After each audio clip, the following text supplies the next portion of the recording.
습니다. 그렇죠? 예, 어린이 주일이었고 오늘은 어버이 주일입니다. 어린이 주일, 어버이 주일이 있다는 것은 어린이도 소중한 것이고 우리 부모님들도 소중하기 때문에 어린이 주일도 있고 어버이 주일도 있습니다. 어린이가 너무나 소중하죠. 어린이가 없으면 어떻다고요? 미래도 없다.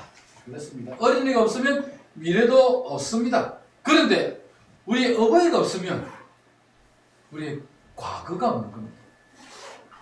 그렇죠? 우리 과거가 없습니다. 우리 부모님 세대가 없다면 이 한국이 여러분 우리 부모님 세대들이 얼마나 노력하고 갖고 힘써서 이뤄냈는지 아시죠? 6.25 지나고 그 세계에서 가장 못 사는 나라 대한민국 6.25 지나고 완전히 폐허가 된 이 나라 그 나라에 우리 부모님들이 정말 뼈를 깎고 살을 깎고 만들어 놓은 나라가 이 대한민국입니다. 불과 여러분 몇십 년 만에 이렇게 부강한 나라, 잘 사는 나라, 세계에서도 대한민국 하면 함부로 건들 수 없는 나라, 그런 나라가 되었습니다.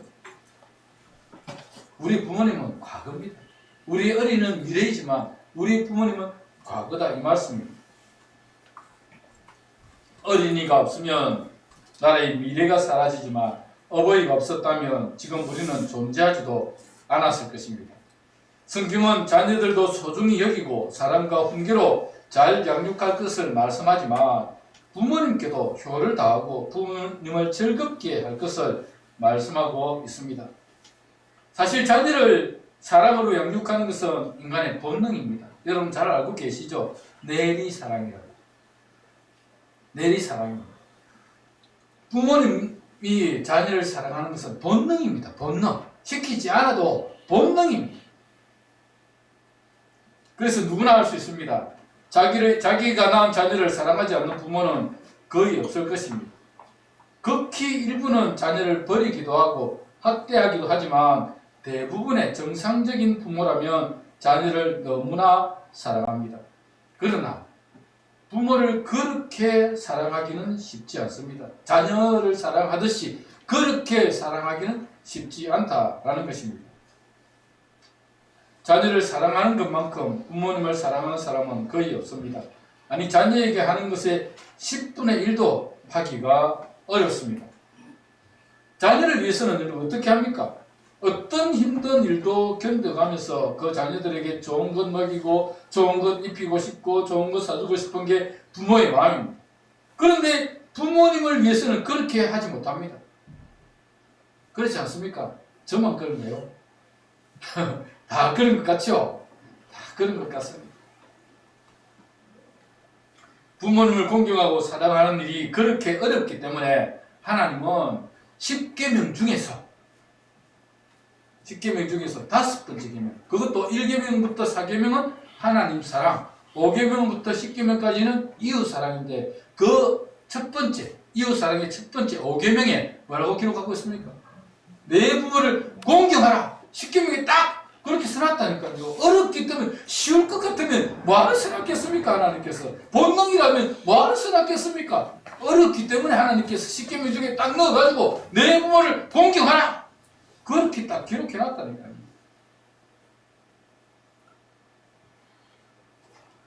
그뿐만 아니라 부모님을 공경하는 사람에게는 잘되고 장수하는 복을 주시겠다고 약속까지 해놨습니다.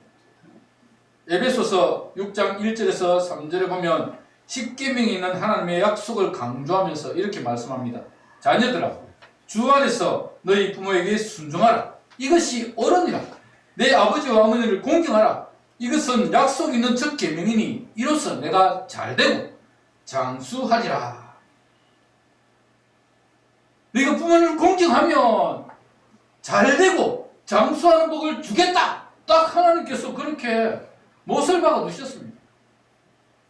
그만큼 어렵기 때문에 부모님을 공경하는 일이 어렵기 때문에 하나님께서는 약속까지 주시면서 내 부모를 공경하라. 그래야만 내가 땅에서 잘되고 장수하리라. 약속까지 해주셨습니다.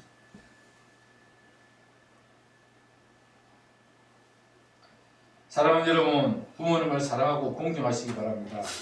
하나님께 복을 받는 비결이 부모님을 공경하는 일입니다. 하나님은 부모님을 사랑하고 공경하는 자에게 복을 주시겠다고 약속하셨습니다.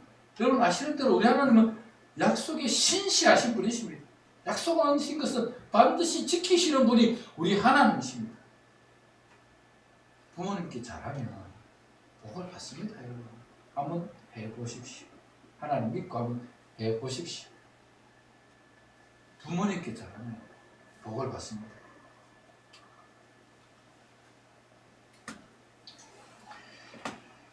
여러분이 하나님의 약속을 믿고 부모님을 사랑하고 공경해 보시길 바랍니다. 하나님께서 반드시 그 약속대로 잘 되고 땅에서 잘 되고 장수하는 복을 주실 것입니다. 그렇다면 어떻게 하는 것이 부모님을 사랑하고 공경하는 일일까요? 오늘 본문에서 그 해답을 찾아보려고 합니다. 첫 번째로 부모님이 나이가 들고 힘들 때 도움을 주는 자녀가 되어야 합니다. 오늘 본문 22절을 보시면 이렇게 기록되어 있습니다. 너를 낳은 아비에게 청중하고 내 늙은 어미를 경히 여기지 말라. 성경은 아버지를 청중하고 어머니를 경히 여기지 말라고 기록하고 있습니다. 그런데 원어를 보면 그 의미가 더욱 선명합니다. 원어에 보면 너희 아버지에게 주목하고 너희 어머니가 늙었을 때 방치하지 말라. 너희 어머니가 늙었을 때 방치하지 말라. 내버려 두지 말라. 너희 아버지에게는 주목하고 너희 어머니에게는 늙었을 때 방치해서는 안 된다. 그렇게 말씀하고 있습니다. 3000년 전 솔로몬 시대의 이스라엘은 아버지가 가장으로서 자녀를 가르치고 자녀를 축복했습니다. 축복권이 부모에게 있었습니다. 자녀는 아버지에게 주목하고 그분의 가르침을 따라 살아야 했고 그분의 삶을 배워야 했습니다. 그래서 자녀는 아버지를 존경했습니다. 그리고 사랑했습니다. 그런데 상대적으로 어머니는 약자였습니다. 아버지가 돌아가시면 늙은 어머니는 자녀의 보살핌이 절실하게 필요했습니다. 그래서 솔로몬은 오늘 본문을 통해서 아버지를 주목하고 그의 늙은 어머니를 방치해서는 안 된다. 그렇게 말씀하고 있습니다. 지금 이 시대는 3000년 전과는 많이 다른 시대를 살아가고 있습니다. 지금 젊은이들이 많이 가난합니다. 젊은이들이 힘든 시대를 살아가고 있습니다. 직장을 구하기도 쉽지 않고 직장을 구해도 살아가기가 만만치 않은 시대입니다. 부부가 맞벌이를 해도 살아가는 것이 정말 힘든 세상입니다. 이 시대를 살아가는 모든 것에 돈이 들어갑니다. 심지어는 숨만 쉬어도 돈이 든다라고 할 정도로 모든 것이 돈이 드는 시대입니다. 그래서 이 시대는 젊은이들은 가난하고 오히려 부모님들이 돈이 더 많은 시대가 되어가고 있는 것 같습니다. 일본 사회가 그랬습니다. 일본이 한때는 정말 엄청난 부를 축적했습니다. 엄청나게 잘 사는 세계에서 탑 3에 들 정도로 그렇게 부강한 나라가 일본이었습니다. 그렇게 잘 살던 나라가 이제 경기 침체를 겪으면서 일본이 무너지기 시작하죠. 무너지는데 한꺼번에 무너지는 것이 아니라 경기 침체를 겪으면서 젊은이들이 일자리가 문제입니다. 또 일자리를 구한데도 젊은이들이 먹고 살기가 힘듭니다. 그러나 부모님들은 그동안 경기가 한참 좋을 때 돈을 많이 벌어놨습니다. 집도 사놨고 부동산도 사놨습니다. 돈도 좀 저축해 두었습니다. 부모님들은 제법 그래도 살만한데 자녀들은 일자리 구하기도 힘들고 어렵고 하니까 이게 부모님들은 부가 있는데 젊은이들이 가난해지는 겁니다. 일본이 지금 그렇다니까요. 그런데 부모님들은 젊었을 때부터 아껴 쓰고 저축하는 성향이 있었기 때문에 부모님들은 돈 번 다리를 잘 안 풉니다. 지갑을 닫았거든요. 닫으면 경기가 좀처럼 살아나지 않습니다. 부모 세대, 돈이 있는 부모 세대는 지갑을 닫아버리고 젊은이들이 돈이 없어서 못 쓰고 그러다 보니까 경기는 잘 살아날 수가 없습니다. 지금 일본 사회가 그렇고 그러다 보니까 일본은 계속 지금 이렇게 올라갔다 이렇게 서서히 지금 내려가고 있는 중입니다. 그런데 우리나라가 지금 그걸 답습하고 있다는 것입니다. 우리나라도 한참 경기가 좋을 때 얼마나 그죠? 많이 벌었습니까? 부모님 세대들이 그래서 그 번 것을 저축해주고 해주어서 집도 사고 좀 투자도 해놓고 그렇게 했습니다. 그런데 지금 여러분 경기가 침체가 되니까 젊은이들이 일자리가 없습니다. 일자리를 구해도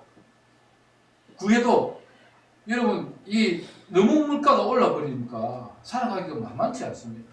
그리고 일본도 그랬지만 우리나라도 젊은이들이 힘든 일을 안 하려고 해요. 힘든 일은 다 우리가 합니다. 지금 우리 50대, 60대가 여러분 거스름 가보십시오. 다 50대, 60대입니다. 안 합니다. 젊은이들. 물론 젊은이들도 가끔 와서 뭐 하긴 합니다만 대부분이 힘든 일은 나이 많으신 분들이라고 아니면 외국인 노동자를 씁니다.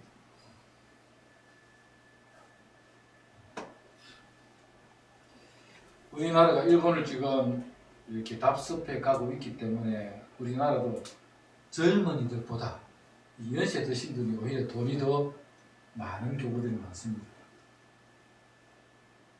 부동산 있죠.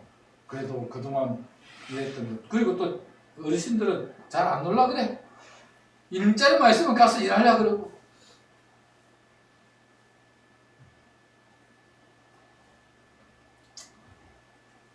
이런 시대를 살아가고 있습니다. 그래서 젊은이들이 이 경기 침체를 겪기 시작하면서 취직도 어렵고 물가도 치솟고 있기 때문에 살아가는 것이 힘든 시대입니다. 그러다 보니까 자녀들은 부모님을 소홀히 대하고 부모님을 방치하는 경우가 많습니다. 그런데 자녀들이 부모님을 무시하거나 소홀하게 대하면 부모님도 자녀에 대한 마음이 식어집니다. 제가 살아보니까 사랑도 자기에게서 나오고 미움도 자기에게서 나오는 것 같습니다. 여러분 부모님들 모르는 것 같죠? 자녀들이 다 자기 이속만 챙기고 자기 것만 챙기고 그렇게 하면 부모님 다 알아요. 섭섭한 마음도 들고요. 해주고 싶은 마음이 사라집니다. 뭔가 좀 재산을 주고 싶어도 하는 꼬라지 보니까 주기 싫어. 여러분 사랑도 자기에게서 나고 미움도 자기에게서 납니다.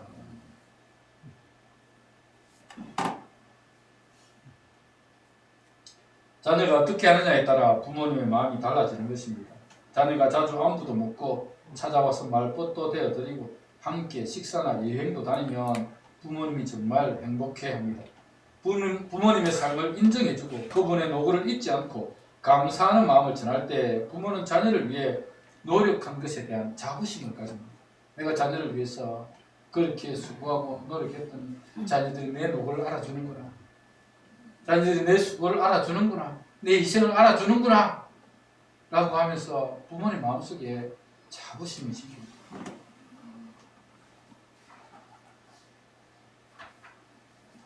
사랑하는 여러분, 부모님을 존중하시기 바랍니다. 그동안 얼마나 수고 많이 하셨습니까? 우리 부모님들. 정말 수고하셨어요. 여러분이 생각하는 것보다 훨씬 더 수고하셨습니다. 부모님을 존중해야 됩니다. 방치하지 마시고 항상 감사하는 마음으로 잘 섬기십시오. 그게 다 복이 되는 것입니다. 자녀를 사랑으로 양육한 부모님의 마음을 기쁘시게 해드릴 때 하나님도 그런 자녀에게 복을 주시고 부모님도 그런 자녀가 잘 되기를 바라고 축복해주고 그 자녀에게 뭐라도 주고 싶고 그런 사랑하는 여러분, 아버지를 주목하시고 늙은 어머니를 방치하지 마십시오. 부모님에게 할 수 있는, 내가 할 수 있는 한 최대한의 효를 다하십시오. 말벗도 되어드리고 같이 그 산책도 나가고 좀 여행할 일이 있으면 같이 부모님 모시고 여행도 다니고 그렇게 하십시오. 오늘 22절에서 말씀하고 있는 내용이 그겁니다. 그겁니다. 그렇게 부모님을 사랑하셔야 됩니다. 두 번째로 진리를 따라 의롭게 살아야 합니다. 23절, 24절을 보십시오. 진리를 사되 팔지는 말며 지혜와 훈교와 명철도 그리할지니라. 의인의 아비는 크게 즐거울 것이요 지혜로운 자식을 낳은 자는 그로 말미암아 즐거울 것이니라. 이렇게 말씀하고 있습니다. 우리 부모님은 우리가 진리를 따라 의롭게 살아가기를 원하십니다. 우리의 삶이 거짓되고 불의하면 부모님은 걱정을 하십니다. 저렇게 살면 안 되는데, 저렇게 살면 결국은 망할 텐데. 우리 부모님은 자녀가 거짓되고 불의한 삶을 살아가면 마음에 항상 짐이 생깁니다. 불의한 삶이 아니라, 거짓된 삶이 아니라 진리를 따라 의로운 삶을 살아가기를 원하시는 것이 우리의 부모님입니다. 오늘 본문 23절을 보시면 진리와 지혜와 훈교와 명철을 동급으로 말씀하고 있습니다. 자세히 보십시오. 진리를 사되 팔지는 말라 그렇게 말씀하고 있죠. 그런데 그 뒤에 보시면 지혜와 훈교와 명철도 그리해라. 즉 지혜와 훈교와 명철도 사되 팔지는 말라 그 말입니다. 진리와 지혜와 훈교와 명철도 똑같습니다. 그것을 사되 팔아서는 안 된다라고 말씀하고 있습니다. 24절에도 보시면 의인과 지혜로운 자도 동급으로 말씀합니다. 24절 보시면 의인의 아비는 크게 즐거울 것이요 지혜로운 자식을 낳은 자는 그로 말미암아 즐거울 것이니라. 의인의 아버지는 크게 즐거울 것이고 지혜로운 자식을 낳은 아비는 부모님은 크게 즐거움을 느끼게 될 것이다. 그렇게 말씀합니다. 의인과 지혜로운 자를 동급으로 보고 있습니다. 의인의 아비가 즐거울 것과 같이 지혜로운 자의 아비도 즐거움입니다.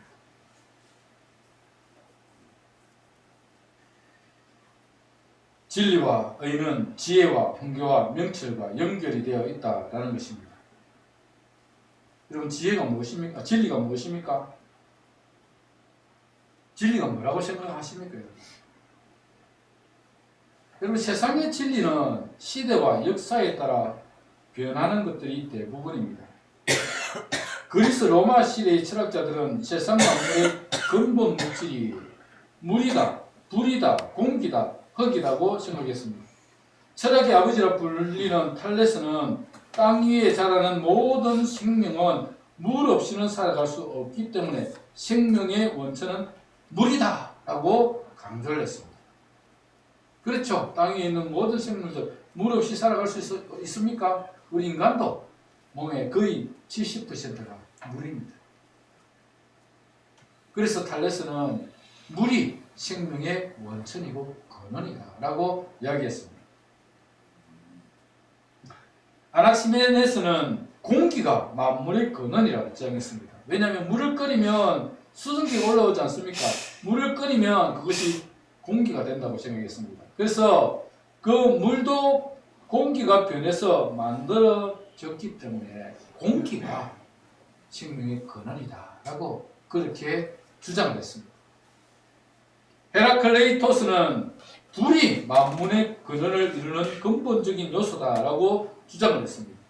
만물은 움직이고 머물러 있지 않습니다. 생성과 변화를 반복한다는 말입니다. 그래서 불로 사라지고 또 사라진 것이 재가 되어서 거기서 다시 잎이 나고 생명이 나고 이게 반복된다는 것입니다. 생성과 변화가 반복적으로 이루어진다는 것입니다. 그 유명한 말이 있습니다. 같은 강물에 두 번 들어갈 수 없다. 무슨 말인지 이해가 되십니까? 그럼 강물이 흐르지 않습니까? 똑같은 우리가 두 번 들어가도 그 똑같은 물이 아니라는 겁니다. 흘러간다는 겁니다. 변화되고 생성되고 또 바뀌고 그렇다는 것입니다. 그렇기 때문에 헬라크레이토스는 이 변화와 또 생성되는 이 과정들 불이 있기 때문에 가능하다. 그래서 생명의 근원은 뭐라고요? 불이다. 그렇게 주장을 했습니다. 엠페토클레스는 탈레스의 물, 아낙시메스의 공기, 헤라클레이토스의 불도 인정을 했습니다. 그것도 중요하지만 흙도 매우 중요한 요소다라고 하면서 4원소론, 4가지 원소론을 주장했습니다. 그래서 이 4가지, 흙, 물, 불, 흙, 공기, 이 4가지 요소가 있어야 생명이 생기는 것이다. 탄생하는 것이다. 그것이 근원이다. 라고 주장을 했습니다. 이 영향을 받은 플라톤은 물은 정사면체, 흙은 정육면체, 공기는 정팔면체, 그리고 물은 정이십면체로 되어 있다라고 주장을 했습니다. 그리고 그의 제자 아리스토텔레스는 4원소론을 더욱 발전시켜서 물, 불, 흙, 공기의 4원소에 건조함, 습함, 따뜻함, 차가움 4가지 성질을 결합하여 물질이 만들어진다라고 이야기했습니다. 그러니까 이 4가지 원소가 중요하지만 그것이 덥기도 하고 춥기도 하고 습하기도 하고 건조하기도 하기 때문에 변화가 되는 것이고 생명이 만들어지는 것이지 그 4가지 원소만 있다고 되는 것이 아니다라는 것입니다. 이렇게 시대마다 진리는 계속 변해왔습니다. 처음에는 탈레스는 뭐라고요? 물이 근원이다. 그런데 그 다음에는 공기가 근원이다. 그 다음에는 불이 근원이다. 그 다음에는 흙도 있어야 된다. 그 다음에 그것만 있어도 되겠나? 또 계절이 변화되고 건조하기도 하고 습하기도 하고 또 뭡니까? 따뜻하기도 하고 차갑기도 하고 이런 변화들이 있어야 생명이 생기는 것이다. 그렇게 주장을 했습니다. 여러분 세상의 진리는 항상 시대와 또 상황에 따라서 변화되는 것입니다. 의로움도 마찬가지입니다. 의로움도 시대에 따라 상황에 따라 변화되는 것입니다. 19세기 이전에는 여러분 하나님을 인정했습니다. 신을 인정했습니다. 19세기 이전에는 세상이 창조됐다고 생각했습니다. 19세기 이전에는 다 하나님께서 세상을 창조하시고 하는 그런 것들 다 인정을 했습니다. 그런데 19세기 서유럽을 중심으로서 실정주의가 등장합니다. 실정주의가 뭐냐면 사실이나 현상의 배후에는 초월적인 존재나 현위사적인 원인을 가지는 그런 것들을 일단은 배제해야 됩니다. 그런 것들이 우리 눈에 보이지 않는 증명되지 않은 그런 것들을 가지고서는 증명할 수가 없다. 우리가 경험적으로 주어진 사실에 대한 인식을 통해서 우리는 그것을 얻을 수 있다라고 그렇게 주장을 했습니다. 그래서 실험적 관찰, 실험해보고 결과를 도출해내야 돼요. 또 변증법, 논리적 귀납법 알고 계시죠? 이래서 이렇다, 저래서 저렇다. 이런 귀납적 법을 통해서 그것을 경험적으로 또 실증적으로 그걸 추론해내는 것이 실증주의. 그것을 통해서 과학이 많이 발전되기도 했습니다. 이 실증주의 사상이 법학 분야에서는 도덕이나 자연법 같은 가치 기준에 의존하지 않고 실증법의 법 체계를 근거로 객관적 법 해석을 하려고 노력했습니다. 그러니까 옛날에는 도덕이나 자연법들이 있었습니다. 그렇죠? 도덕적으로 잘못하면 비판하고 또 정죄하고 감옥에 갇히기도 하고 그렇게 했습니다. 그런데 지금은 그런 것에 기준을 두지 않고 객관적 법 해석을 하려고 했습니다. 그렇다면 의의 기준이 무엇일까라는 의문을 가지게 되고 그래서 등장한 것이 공리주의입니다. 공리주의가 무슨 뜻이죠? 공공의 이익. 네. 그러니까 최대 다수의 최대 이익입니다. 그러니까 많은 사람이 행복하면 그것이 의가 되는 겁니다. 많은 사람들이 행복하게 살면 그것이 진리가 되는 겁니다. 그게 공리주의입니다. 그런데 인간의 마음에는 죄성과 욕심이 항상 도사리고 있기 때문에 공리주의는 결국 집단 이기주의로 발전하게 됩니다. 그래서 여러분 뭔가 자기에게 이익이 될 만한 것이 있으면 몰려와서 사람들이 몰려가지고 데모하고 이 뭐 우리 마을에 무슨 이거 하면 큰일 난다. 뭐 조금만 안 좋은 것이 들어오면 우리 마을에 이런 거 들어오면 안 된다. 집단 이기주의가 우리나라 집단 이기주의가 얼마나 많이 성행하고 있는지 모릅니다.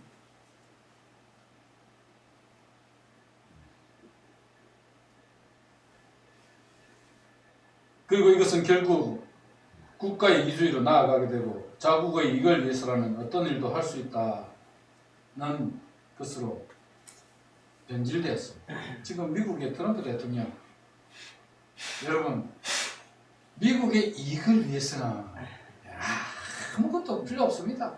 일본이 미국과 이 좀 관계를 좋게 하려고 얼마나 공을 많이 들었는지 아시는지 모르겠는데 엄청나게 공을 많이 들었습니다. 그런데 미국 딱 잘라버립니다. 트럼프 딱 잘라버립니다.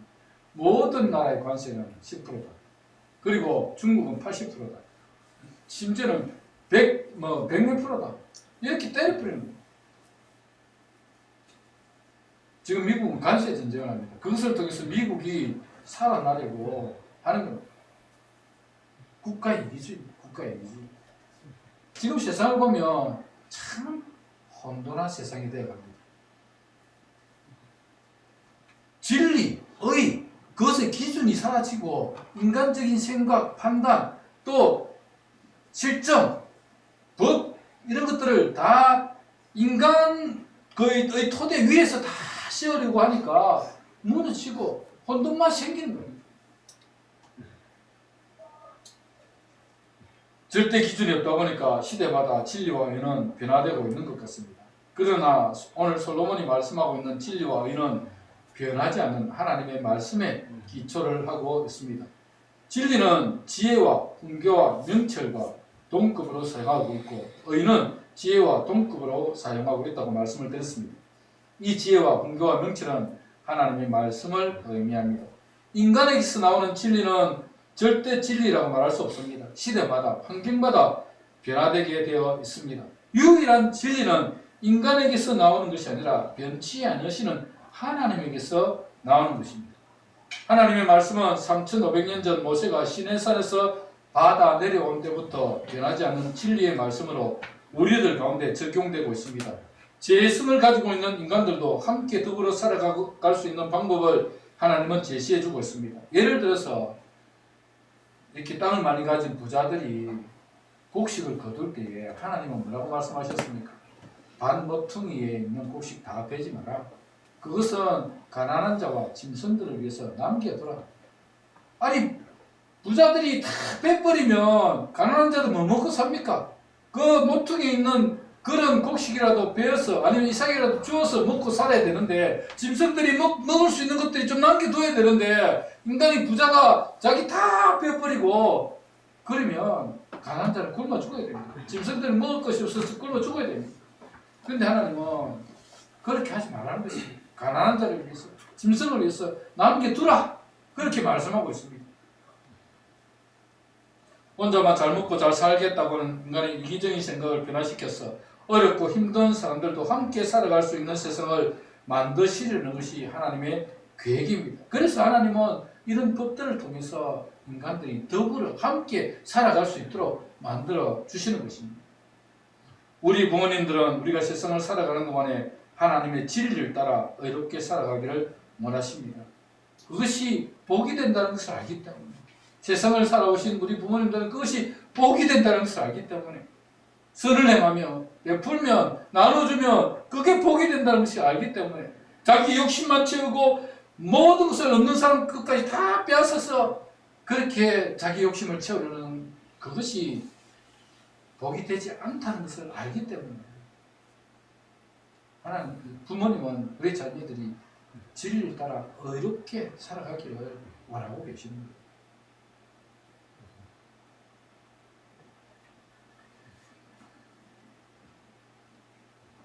그렇게 진리를 따라 의롭게 살아가는 것이 우리에게 복이 되고 세상의 질서를 지키며 행복하게 살아가는 비결입니다.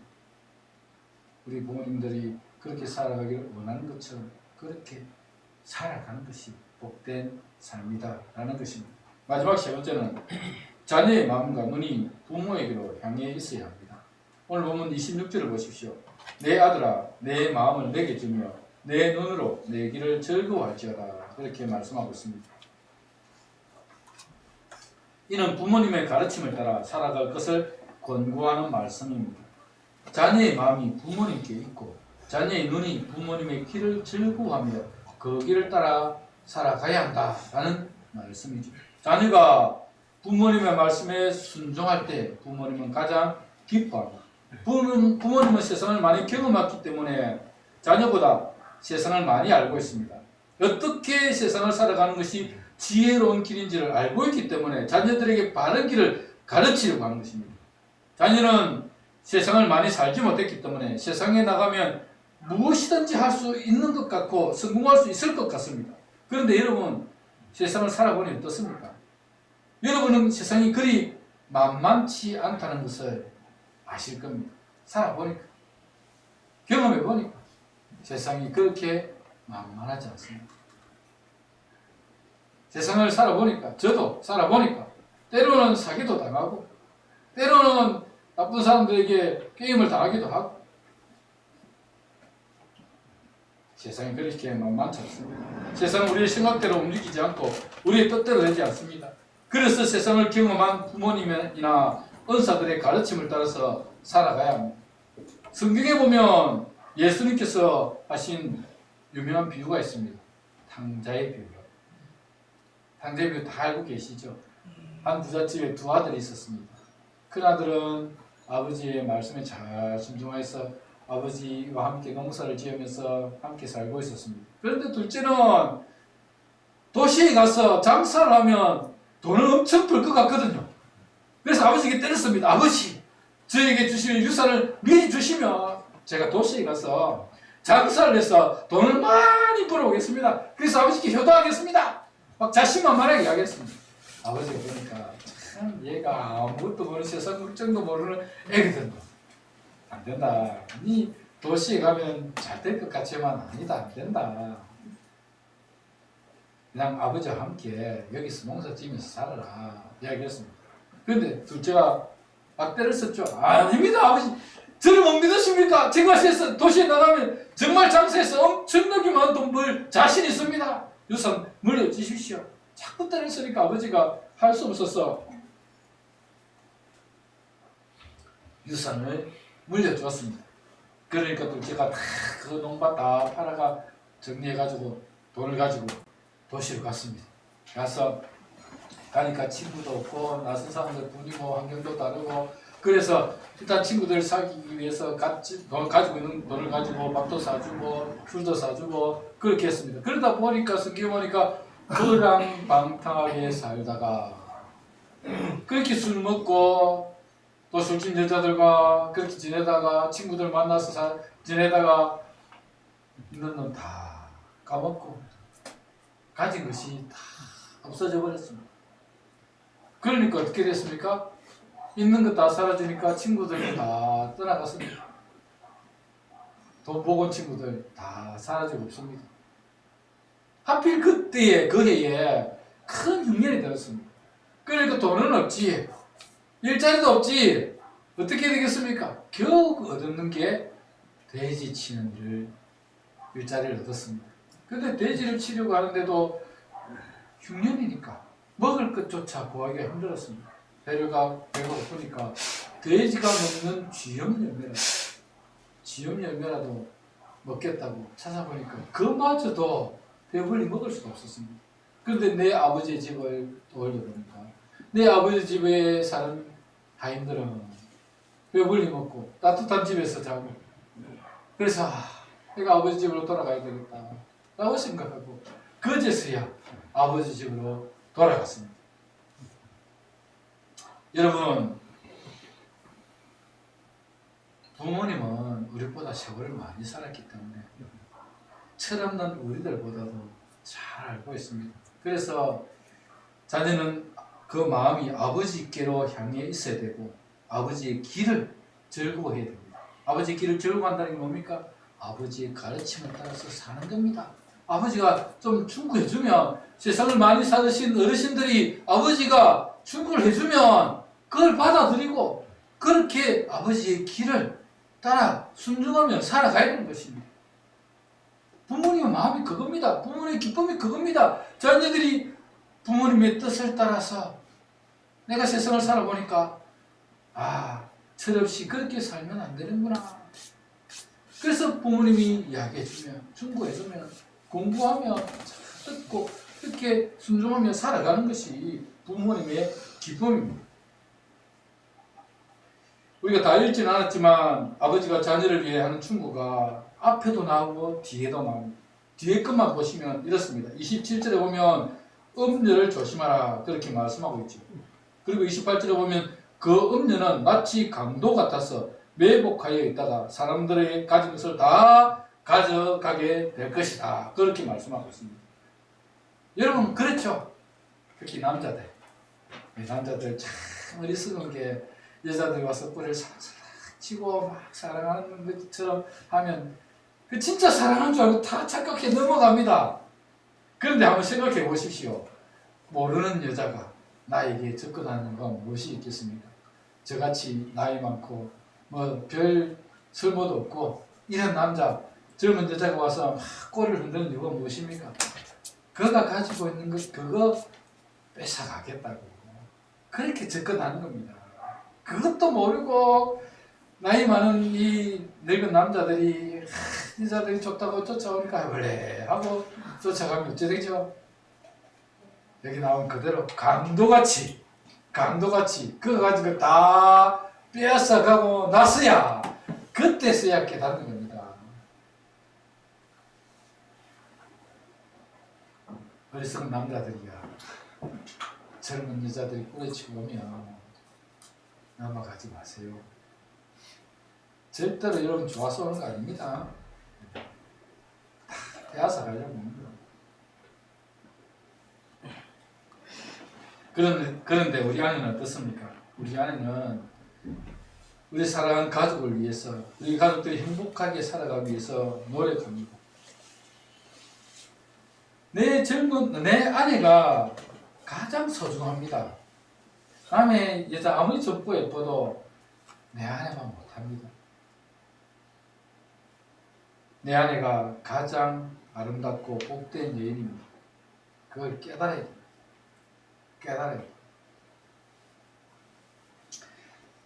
성경은 이 음녀뿐만 아니라 술에 대해서도 권고를 합니다. 31절 이하에서는 술을 먹게 하라고 권고합니다. 31절, 32절 한번 읽어드리겠습니다. 포도주는 붉고 잔에서 번쩍이며 순하게 내려가나니 너는 그것을 보지도 말지어다. 그것이 마침내 뱀같이 물 것이요 독사같이 쏠 것이며 그렇게 말씀합니다. 여러분 포도주를 보면 붉은 그 빛이 참 먹음직스럽게 보입니다. 그죠? 그런데 그것을 먹으면 한 잔, 두 잔 먹으면 술에 취해가지고 그것이 결국 뱀같이 독사같이 우리를 물 것이고 쏠 것입니다. 그러면 가슴이 다 탐진하고 특히 술로 인한 실수들은 얼마나 많습니까? 술 취하면 아무것도 모릅니다. 바보가 됩니다. 포도주는 보기에 좋고 사람들의 기분을 좋게 할 것 같지만 결국은 그것이 뱀처럼 물 것이며 독사같이 우리를 죽게 만들 것입니다. 여러분 참 저는 이해할 수 없는 것이 몸에 하나도 좋을 것 없는 그 술, 담배를 왜 그렇게 하는지 제가 일하러 가보면 이 쉬는 시간마다 이렇게 한 대 피고 하자 뭐 그렇게 이야기합니다. 그러면 그 쉬는 시간 한 10분, 20분 되는 시간에 담배를 몇 가지를 피는지 야 정말 몸에 하나도 좋은 것이 없는 백해무익한 그것을 왜 그렇게 하고 다니는지 저는 이해가 안 갑니다.